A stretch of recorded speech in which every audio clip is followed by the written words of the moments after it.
घमंड। आजकल गुरुजी जे आदमी कहे कि भैया हमारे अंदर घमंड नहीं जान लो उनसे बड़ झूठ के भैया नहीं बे।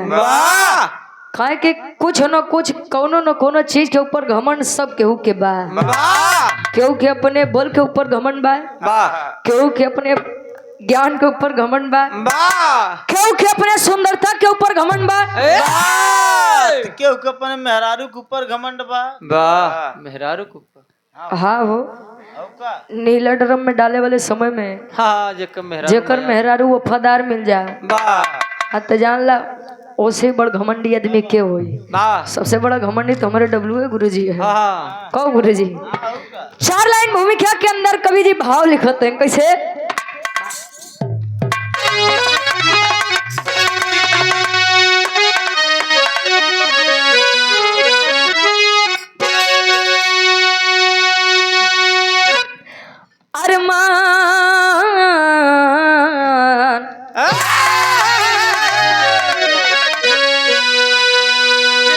अरमान दिल में बनते हैं लाखों, कोटि कल्पना का देखो समावेश होता। ढह जाते सभी हैं महल ख्वाब के, कहे जब तक न ऊपर से आदेश होता। कर्म अनुरूप फल ही देते सभी को, अरे रखते हैं जो कर्म का देखो लेखा जोखा।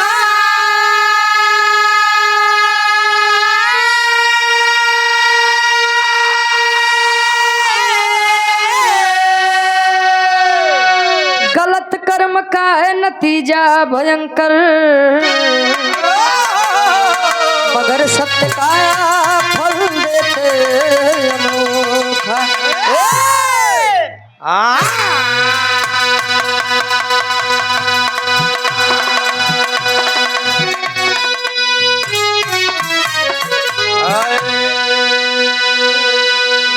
कहे अरमान दिल में बनते हैं लाखों, कोटि कल्पना का देखो समावेश होता। ढह जाते सभी हैं महल ख्वाब के, जब तक न ऊपर से आदेश होता। कहो खाली बदनाम बेचारा कलयुग बा। कहो सतयुग त्रेता द्वापर क्यों सपने में राजपाट मांग लिए धोखे दे दिए। त्रेता में चल दी है न रावण के पूरी लंका विनाश हो गए गुरुजी।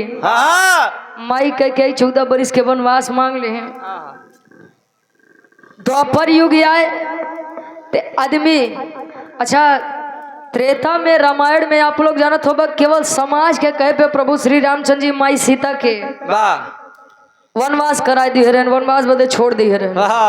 वो धर्म रहे आदमी चिल्लाते हैं धर्म बदे करे। कहो द्वापर युग जब आए तब आदमी केवल राजपाट खातिर अपने अपने से भिड़ गए। खाली या कलयुग वाले अगर तनी सा हिस्सा हंसिया ज्यादा मांग ले और बड़का नहीं दे तनी सा झगड़ा हो जाए कहे के रे यार एक कलयुग का आदमी, एक कलयुग के आदमी है सारे कलयुग चढ़ावा इनके लोग के दिमाग में। मतलब कुलयुग कई लगे वो ठीक बा लेकिन अगर कलयुग करे तो कलयुग चढ़ावा सबके। कहो गुरुजी बिरहा में बड़ी सुंदर कवि जी गजल के भाव लिखत हैं। संसार के नियम बा केहू केतनो रिश्ता नाता बनाओ लेकिन जौने दिन दुनिया से जाबा खाली अकेले जाबा। कैसे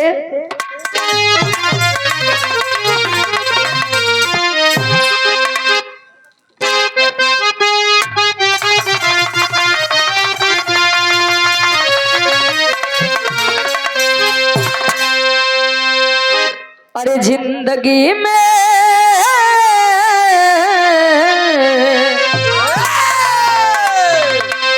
जिंदगी में हजारों का मेला जुड़ा, जिंदगी में हजारों का मेला जुड़ा। हंस जब जब उड़ा तब अकेला उड़ा, हंस जब जब उड़ा तब अकेला उड़ा। जिंदगी में हजारों का मेला जुड़ा,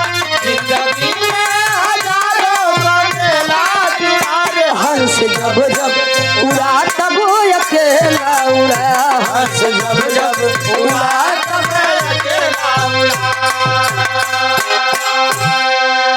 कहे जिंदगी में हजारों का मेला जुड़ा, हंस जब जब उड़ा तब ये खेला उड़ा।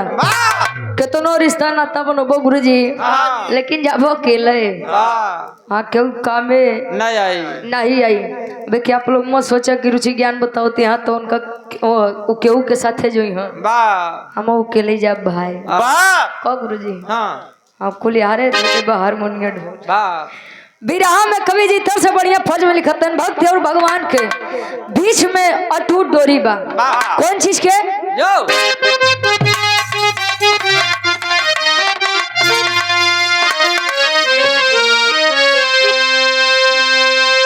जिंदगी में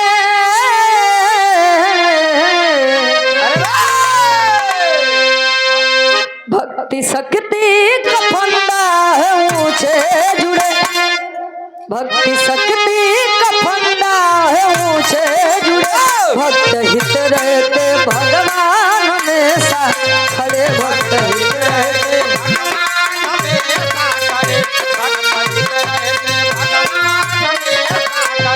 भक्ति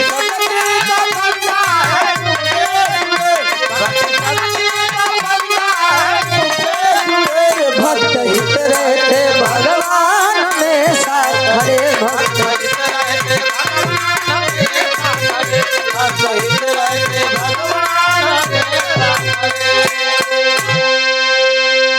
कहे भक्ति शक्ति का फंदा है ऊंचे जुड़े, भक्त हित रहते भगवान हमेशा खड़े।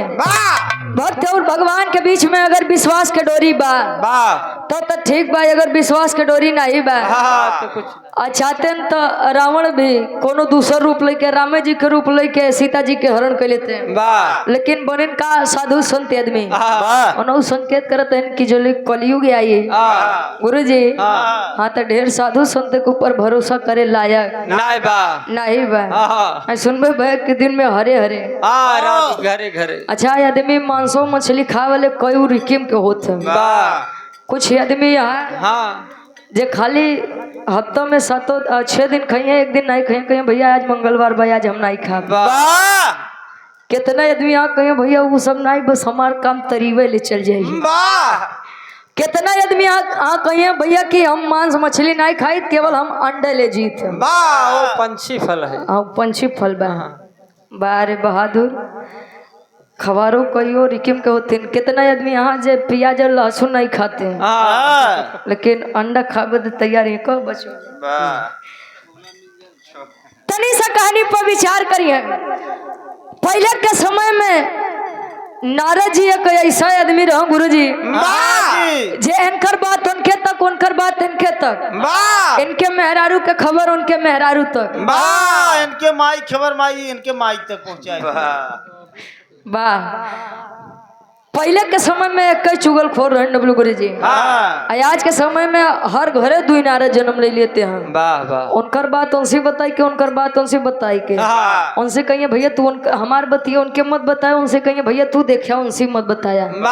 एम तू 2 जन झगड़ा कैला, आदमी तीसरा मजा मार ले जात बा। भगवान ब्रह्मा जी से आशीर्वाद लेके नारद जी पहुंचा है मृत्यु लोग भ्रमण करे बदे। तो किसान जी का देखें मन मार के बैठा कस किसान जी का बात बा। अच्छा पहले के जमाना और आज के जमाना में कितना अंतर हो गया। पहले के आदमी घरे अगर केहू के देख ले तो पहले पानी वानी पिया के गुरुजी तब पूछे भैया कोनो काम बका। आजकल आदमी कहिए भैया खाना खाए क्या कि घरे जाब तब खाबा, ना मिल पाए। हाँ कईयो आदमी यहाँ कईयो चीज के शिकार हो गया। अच्छा जब किसान जी मन मारे बैठा है लाइन नारद जी का पानी पियाए, नारद जी से बताओ तेना अपन दुख है तकलीफ कैसे बतावे। एक लाइन गीत लगत बा।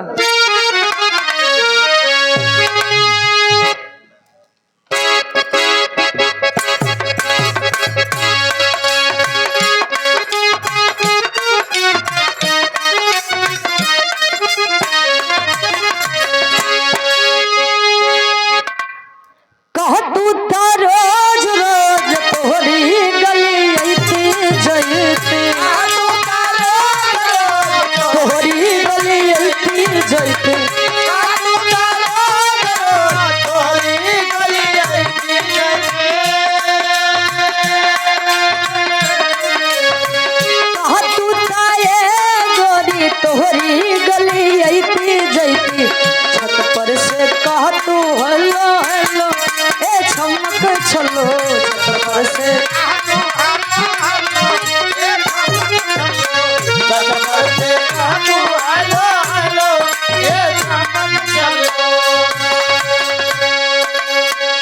किसान जी मन मारे बैठे नारद जी पूछो कोनो दुख है तकलीफ बका किसान जी समझावे महाराज दौलत शोहरत सब कुछ बा खाली एक चीज के कमी बा कौने चीज के पहले के समय में और दुनिया का आज का भी सत्य है कि सब सुख एक तरफ लेकिन संतान सुख एक तरफ कोनो भी लड़का लड़की होखा लेकिन अगर शादी ब्याह भबा तू आदमी सोचत है कि एक बार हम जरूर माता पिता बने का दादा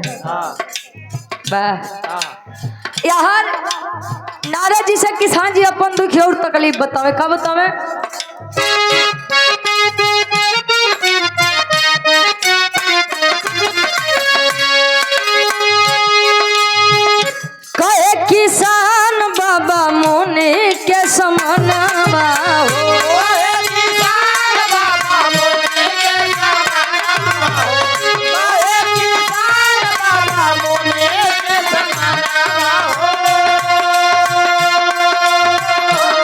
कहे किसान बाबा मोने के समानवा हो बुदिया में नहीं खेला मनवा तू बतिया सुना बुदिया में नहीं खेला मनवा तू बतिया सुना बुदिया में नहीं खेला मनवा तू बतिया सुना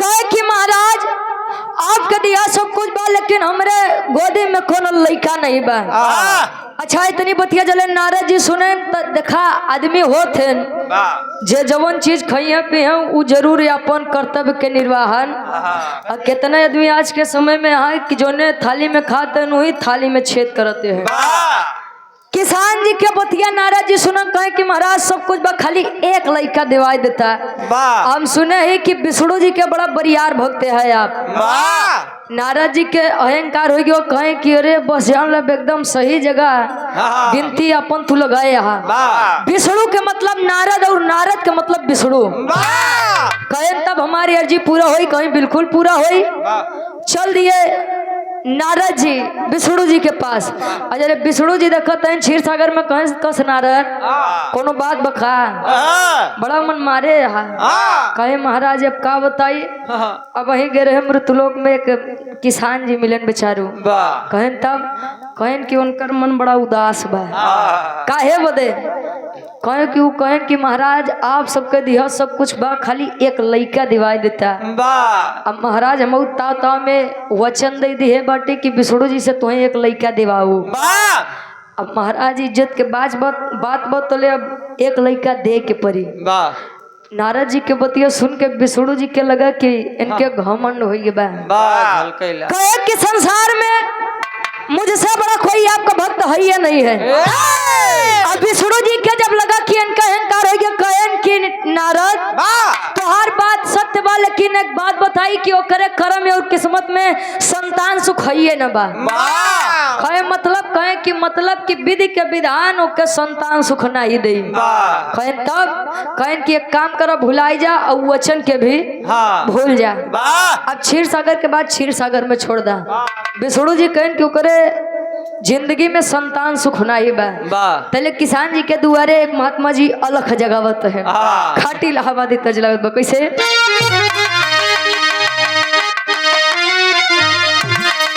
और यहाँ पर भाई आप बब्बन तिवारी गोला परैया नमक सार से 100 रुपया बहुत बहुत धन्यवाद बिरहा सम्राट स्वर्गीय गुरु हैदर अली गुरु जी का मैं कैसे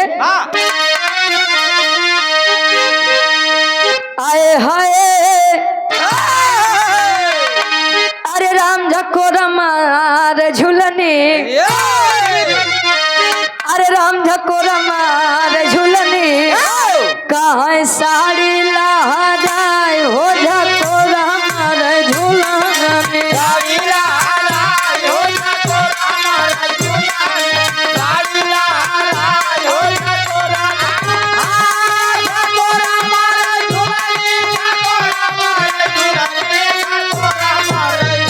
साड़ी लहराए हो झको रमार झुलने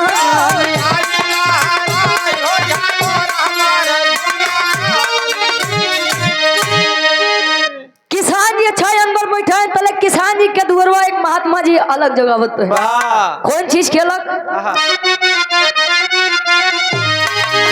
अरे जय रोटी देते बेटवाला, अरे जय रोटी देते बेटवाला, कहा ई है वरदान बा, जय रोटी देते बेटवाला।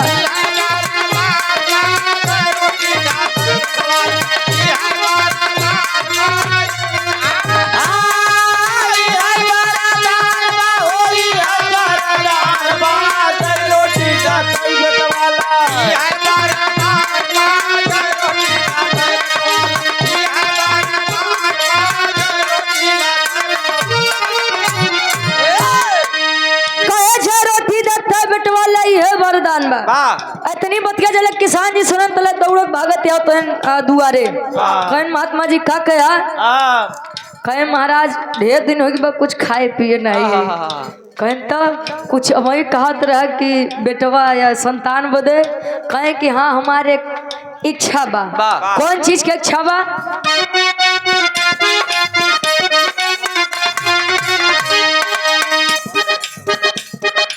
भूखिया लागल बा जइगो रोटी खियैबा,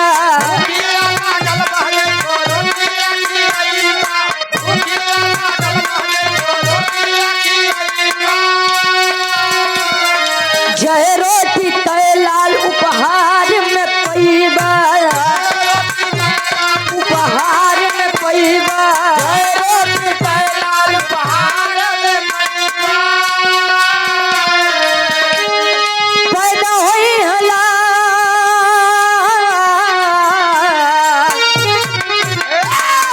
पैदा होई लाल बनल विधि के विधान बा, जय रोटी देते बेटवाला ई है वरदान बा, जय रोटी देते बेटवाला ई है वरदान बा, ई है वरदान बा, होई है वरदान बा, जय रोटी देते बेटवाला ई है वरदान बा।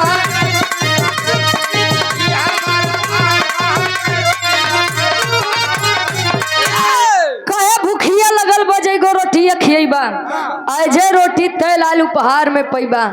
ढेर दिन से कुछ खाए नहीं, अगर जे रोटी खियोबो तोरे तय लइका होई। इतनी बतिया जले किसान जी सुनन चल रहे बेचारू दौड़त भागत। अंदर गए तो गिने 7 रोटी रहे, 6-7 नहीं सोचे 60 रोटी रहे। 7 रोटी रहे किसान जी लेके निकलन तले मलकिन पीछे से पकड़त का महाराज ये लइके के चक्कर में मारा आधी गृहस्थी नाश कर दिया, लुटाई दे कुल। आई है कुल बांटे से लइका होई कहन बस आखिरी बार देखे दे के जान किस्मत साथ दइन दे। अच्छा जब इतनी बतिया सुनन लई क्या है, धीरे धीरे समय बीतत बा, होत का टेरी के भाव में कभी लिखत।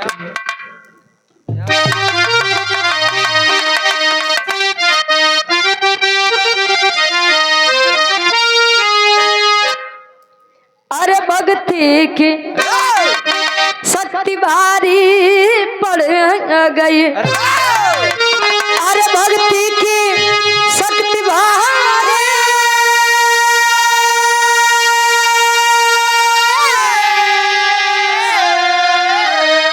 अरे भक्ति की शक्ति भारी पड़ गई। अरे पहले 7 लाली अम्मा कुठी फुलवारी,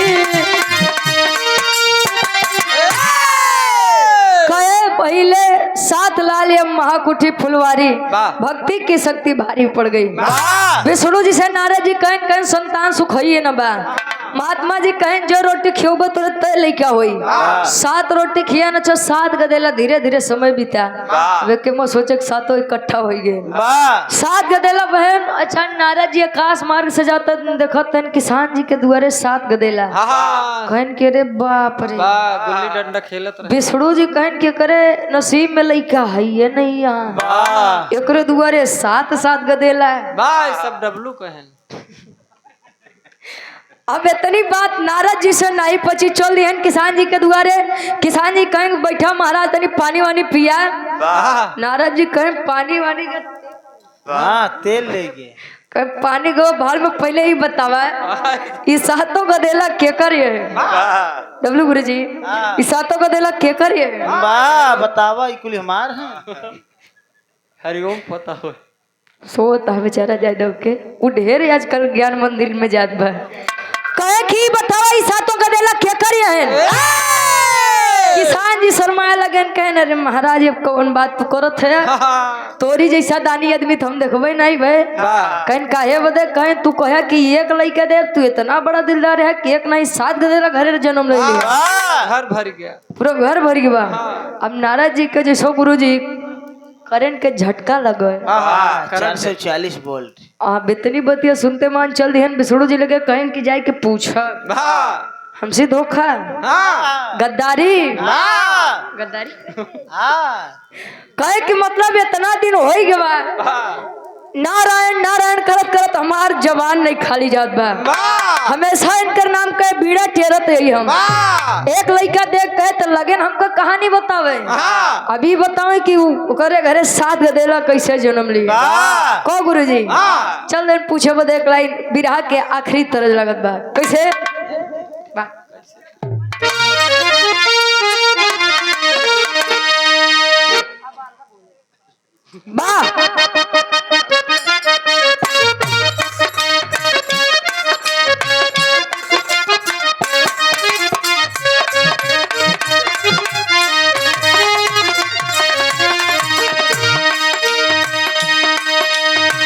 दादा चला गया का हो के ये तनके बड़ी आप पसंद लागत है बड़ा नीक लागत है फिल्मी दुनिया वाले गीत के गाँव कैसे कैसे घर जाऊं शर्माऊं घबराऊं कैसे घर जाऊं शर्माऊं घबराऊं कैसे घर जाऊं शर्माऊं घबराऊं कैसे घर जाऊं शर्माऊं घबराऊं कोई दिलिए ढूंढते हाय मेरा नाम हो गया कोई दिल ढूंढते आए मेरा नाम हो गया कोई दिल ढूंढते आए मेरा कोई दिल ढूंढते आए मेरा नाम हो गया यहाँ नारद जी चल रहे गुसियाई के कहा क्षीर सागर अजला क्षीर सागर पहुंचो तन तले कहा थे का चले नारद मुनि तब क्रोधवा बढ़ाई के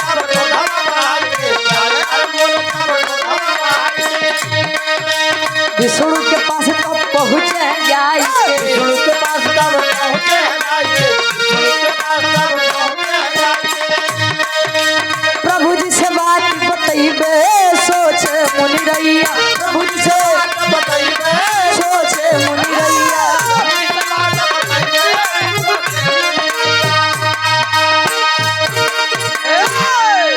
चल दिहन गुसिया के बस ये पूछे बदे कि काहे हमारे साथे भगवान धोखा किए अजले नारद जी का विष्णु जी देखन तले समझिए सारी बात ओहो आ गए तीर एकदम निशाने पे लगा बा नारद जी जब पहुंचन विष्णु जी लगा गुरु जी हिले कहाँ पर कहे कि नारद ए बेटा नारद कहें कि बेटवा गहन कि अब का बताई महाराज पूरा जल हम जाने भाई तले नारायण नारायण आप के सेवा में लिए रहे जितनी बड़ी भक्ति हम करी उतनी बड़ी भक्ति आपका क्यों नहीं करी एक लड़का बदे कहे तू लगे हमका कहानी बतावे अभी बतावा कि ओकरे घरे 7 गदेला कैसे पैदा भए विष्णु जी कहन पहले हमका ठीक हो देता तब हम तुम्हें बताई कि ओकरे घरे 7 गदेला कैसे जन्म लिया तबीयत ठीक नहीं ये बेटा का बाबा हाँ न हो तबीयत डाउन रे जनता रतिया भर बनरी हाँ के कहे कि का बात बा कहे कि अगर यहाँ पे कुछ हो जाई भैया सृष्टि के देख रेख यहाँ पे करत है विष्णु जी यहाँ पे नहीं रहो तो सृष्टि कैसे चली हो कैसे ठीक हो बोकर कोनो दवाई बा कहे कि नारद एक काम करे जाई संसार के जो सबसे बड़ा भक्त होई हमार ओकरे खाली एक आंखें के खून लिया के दे दे हम ठीक हो जाब नारद जी लिहन चाकू कटोरा ठीक बोले एक हाथ में चाकू एक हाथ में कटोरी लेके चल दिए ई देखा बरे कि अगर महाराज ठीक नहीं हुई हैं तो हमारे सवाल के हमका जवाब कैसे मिली कि उनके लड़का कैसे जन्म ली है पहुंचत है जेके देखत तनी तिलक चंदन लगाए बा। ए भैया तू विष्णु जी के भक्त है? कहाँ गए जो कहीं पूछा मत, कहीं पूछा मत, कहीं का कहीं जल विष्णु जी के हम एक लोटा जल नहीं चढ़ाए दे, तले हम खुदे अन्न जल नहीं ग्रहण करी। कहे ने काम करत एक आँखी के खून अपन हमके दे दे। कहीं महाराज ये बोतनो बड़ा नाही यही घरे हमारे के मेहरारू बा लइका है, एक आँख उनका दे दे तो उनकर सेवा सत्कार के करी। 2 दिन अब बीत गया, आखिरी में नारद जी पहुंचे तो इनका आल्हा के भाव में कवि जी प्रमाण देते।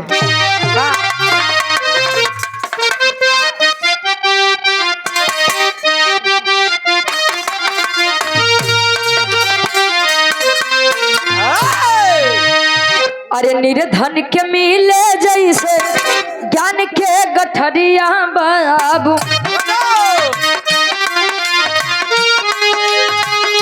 मनवा के मनसा सब गाइल बापूरा, सुर नार मुनि करते जेकर भजनिया बाबू, संकट में फंसे दुनिया के पालनहार, चाकू उठा के अपने अखिया पे मरले भैया, छुप गए चाकू बहे खूनावा के धार।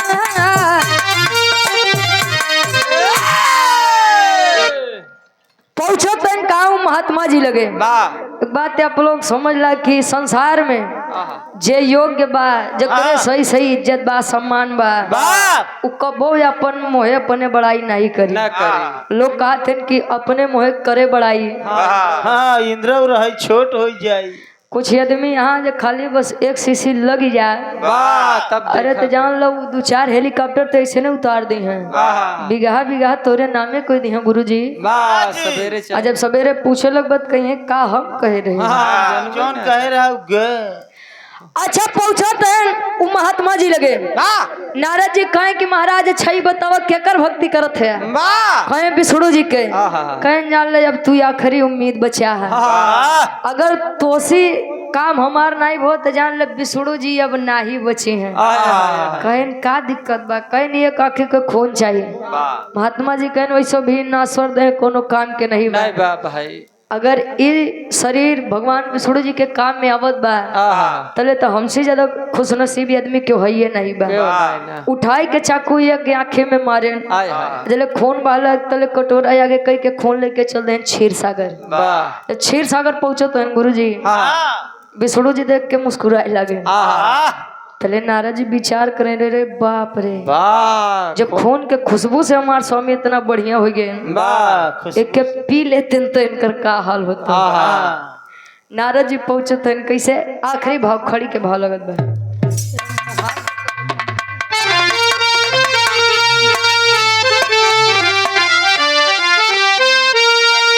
अरे भगवान विष्णु हंस के करे, अरे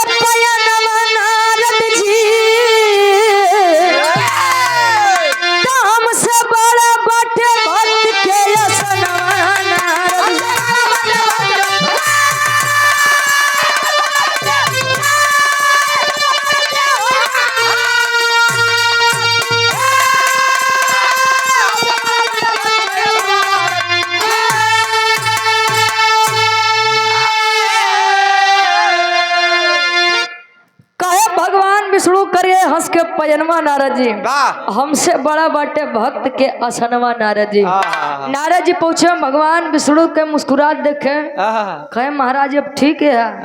कहे हाँ बेटा ठीक है बोला आराम बा। कहे महाराज एक बात पूछी? पूछा। कहे जब मृत लोक से लौट के आए हम कहे कि किसान जी के एक लड़का दे दा, आप कहे कि ओकरे किस्मत में लड़का है ये नहीं बा, खाली हमके इतना बताए दो कि ओकरे 7 गदेला कैसे पैदा बा। विष्णु जी कहे ना नहीं समझ पाया ना, जब तुम मृतलोक से आया तो तू कहा कि संसार में हमसे बड़ा भक्त आपके क्यों है ये नहीं बा। जब से समझे ला है तू हमारा नाम जपत है, और जब हमार तबीयत खराब है हम कहे कि संसार के जो सबसे बड़ा भक्त हो ओकरे आंखें के खून ले आवा, तो तू चल दिया मृतलोक में खून है रे बदे। हाँ चाकू कटो। अभी बताओ तू के कर भक्त है? वाह खाली मोहे से भक्ति करत है, हाँ के दिल से। खाली बस मोहे से नारायण नारायण जप करत है। हाँ का गुरुजी हाँ जी यहाँ से जवन भी करा मन से करा, नहीं तो मत करे। वाह नहीं तो कितना आदमी यहाँ के भंडारा में आए तो रहन गुरुजी, वाह लेकिन बाहर दिन में हरे हरे हाँ रात के घरे चल गए का। हाँ भैया, हेलो भैया जय सीताराम, बिसुड़ुक चेला बहुत बहुत धन्यवाद। जान लो विष्णु जी क्या भक्ति है। सच्चा है। अरे हो नहीं अरे विष्णु वो जी राम बना रहे भैया। अच्छा राम जी के भक्त है, ठीक बा। तू ही जीता हम हारे भैया। ए भैया जब इतनी बतिया विष्णु जी समझायन कि नारद भक्ति करे के बाद दिल से कराई दिन रात नारायण नारायण चिल्लाए से कोनो मतलब नहीं बा। अजोन भक्त लगे तू गया बिना सोचे समझे हमका अपने एक आंखें के खून दे दिए। जब वो क्या हमारे ऊपर इतना भरोसा बा तो हम ओकर जुबान कैसे खाली जाए दे। अगर भक्त है तो भगवान है, अगर भगवान है तो भक्त है। भक्त बिना भगवान कुछ नहीं और भगवान बिना कुछ नहीं। भक्त कुछ नहीं। नारद जी का दिमाग बुद्धि खुल गया। या बदे करा तो ठीक से करा, नहीं तो करबे मत करा। आखिरी में खानदान के परिचय गुरु बिहारी गुरु रामलाल गुरकारी सर्वश्रेष्ठ अधिकार कवि भारत जी बने पुजारी हो।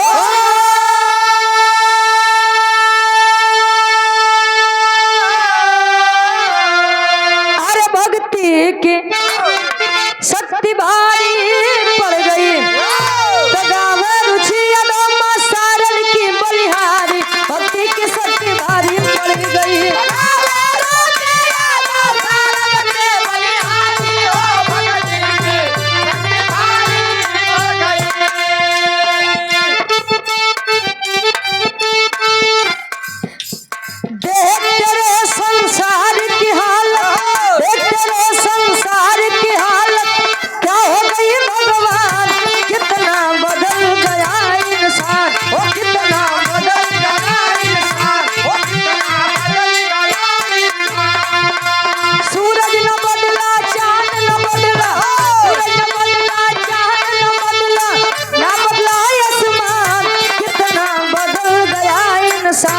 कितना